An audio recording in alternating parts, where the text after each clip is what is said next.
Hi, എല്ലാവർക്കും വലിയ serial അറിവിലേക്ക് സ്വാഗതം.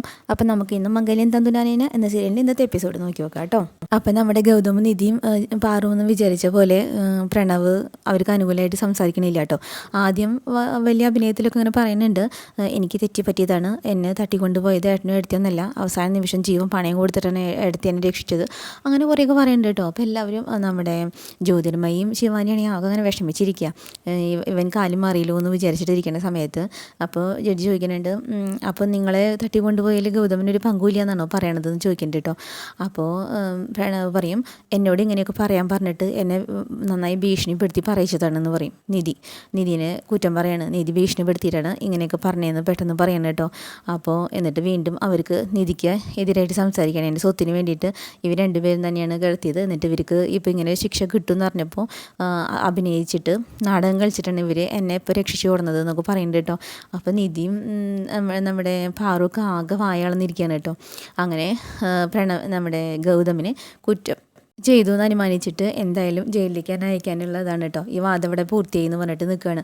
അപ്പോൾ നിധി എന്തോ ഭയത്തിന് നിധി പറയുന്നുണ്ട്, ഇല്ല എനിക്ക് ഒരു ചാൻസും കൂടി തരണം എന്ന് പറയുമ്പോൾ ജഡ്ജി പറയുന്നുണ്ട് കേട്ടോ. എത്ര ചാൻസ് ആയത് ചോദിക്കുന്നു, എന്താ ഇതിന് മാത്രം നടന്നാൽ മതി പറഞ്ഞിട്ട് നിധിനെ ചീത്ത പറയുന്നുണ്ട്.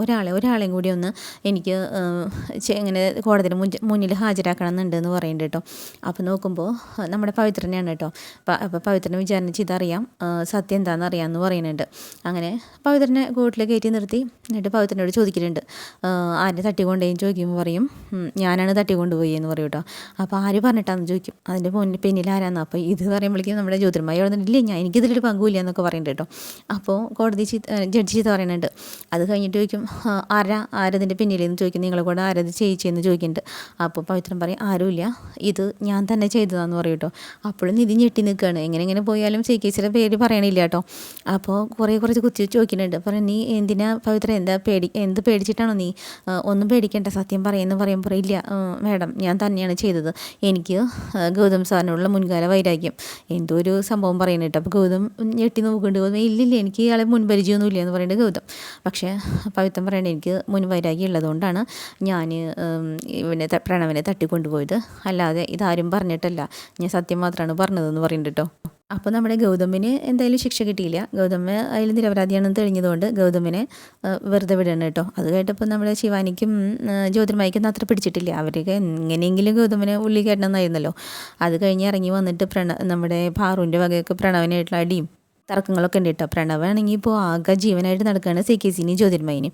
അത് കഴിഞ്ഞിട്ട് നമ്മുടെ പവിത്രനെ കാണേണ്ട നിധി പവിത്രനോട് ചോദിക്കേണ്ടത്, എന്ത് പണി പവിത്ര നീ കാണിച്ചേ, നീ എന്തിനാ അത് പറയാൻ മേടിച്ചേ, 100% ഉറപ്പല്ലേ അത് CKC എന്നുള്ളത്, നീ എന്തുകൊണ്ട് അവർക്ക് ശിക്ഷ കിട്ടുന്നത് നീ എന്തുകൊണ്ട് തടഞ്ഞു എന്നൊക്കെ ചോദിക്കേണ്ടിട്ട്. അപ്പോൾ ആദ്യം പവിത്രൻ സമ്മതിക്കണില്ല, ഞാൻ പറഞ്ഞത് തന്നെയാണ് സത്യം എന്നൊക്കെ പറഞ്ഞിരിക്കുകയാണ്. എന്നിട്ട് അവസാനം കുട്ടിയുടെ മേലെ വെച്ച് സത്യം ചെയ്യാനൊക്കെ പറയുമ്പോൾ പവിത്രൻ പറയില്ല, മാഡം പറഞ്ഞത് ശരിയാണ്, എൻ്റെ ഭാര്യേനെയും മോളേനെയും അവർ തടവിൽ വെച്ചിരിക്കുകയായിരുന്നു, അന്ന് കോള് വന്ന് മാഡത്തിന് ഓർമ്മയില്ലേ. അങ്ങനെ സംസാരിച്ചുകൊണ്ടിരിക്കുമ്പോൾ നമ്മുടെ CKC എന്നിട്ട് അവരെന്നെ തടവിൽ നിർത്തി CKC ഗുണ്ടകളും കൂടിയിട്ട് പവിത്രൻ്റെ ഭാര്യേനെയും മോളേനെയും തടവിലാക്കി വെച്ചിരിക്കുകയാണ്. എപ്പോൾ വരെ പവിത്രൻ ഇങ്ങനെ പറയണില്ല, കോടതിയിൽ എന്ത് CKC പറഞ്ഞത് അനുസരിക്കുന്നില്ല, അതുവരേക്ക് അവരെന്നെ വിടില്ല എന്നായിരുന്നു കേട്ടോ. അതുകൊണ്ടാണ് നമ്മുടെ പവിത്രൻ ഇങ്ങനെ പറഞ്ഞത്. അപ്പം അതിൻ്റെ ഇടയ്ക്ക് പാറുമൊക്കെ കുറേ ചീത്ത പറയണ്ട കേട്ടോ പവിത്രനെ ഇങ്ങനെ ചെയ്തേനെ. എന്നിട്ട് ഈ സിറ്റുവേഷൻ അറിഞ്ഞപ്പോൾ അവർക്ക് വിഷമമായി. അപ്പോൾ ചോദിക്കുന്നുണ്ട്, ഇതുവരെ നീ ചെയ്യാത്ത കുറ്റത്തിന് ചെയ്ത കുറ്റത്തിനല്ലേ നീ ജയിലിൽ കിടന്നത്, ഇപ്പം നീ ചെയ്യാത്ത കുറ്റത്തിനല്ലേ നീ ജയിലിൽ കിടക്കുന്നത്, അത് ഓർക്കുമ്പോൾ വിഷമമുണ്ടെന്ന് പറയും കേട്ടോ. 2 വർഷം തടവ് കിട്ടി. അപ്പോൾ പറയും, അത് കുഴപ്പമില്ല മാഡം, പഴയത് ചെയ്തതിൻ്റെ കുറേ ബാക്കിയെന്ന് വിചാരിച്ചാൽ മതി, അതുകൊണ്ടാണ് ഇപ്പോൾ എനിക്ക് ഇങ്ങനെ ഒരു ശിക്ഷ കിട്ടിയതെന്ന് പറയുന്നുണ്ട് കേട്ടോ. അപ്പോൾ നിധി വാക്ക് കൊടുക്കുന്നുണ്ട്, നീ വിഷമിക്കേണ്ട, ഇനി എന്ത് ചെയ്തിട്ടായാലും CKC ചെയ്ത കാര്യങ്ങളും പുറത്ത് കൊണ്ടുവന്നിട്ട് നിന്നെ ഞാൻ രക്ഷിച്ചിരിക്കും, ഈ കേസിൽ നിൻ്റെ നിരപരാധിത്വം ഞാൻ എന്തായാലും തെളിയിച്ചിരിക്കും എന്ന് പറയുന്നുണ്ട് കേട്ടോ. അപ്പോൾ നമ്മുടെ പവിത്രനാണെങ്കിൽ ഭാര്യനും കൂട്ടി രക്ഷപ്പെടുത്തും വേണം, ഒപ്പം ഗൗതമും രക്ഷപ്പെടണം.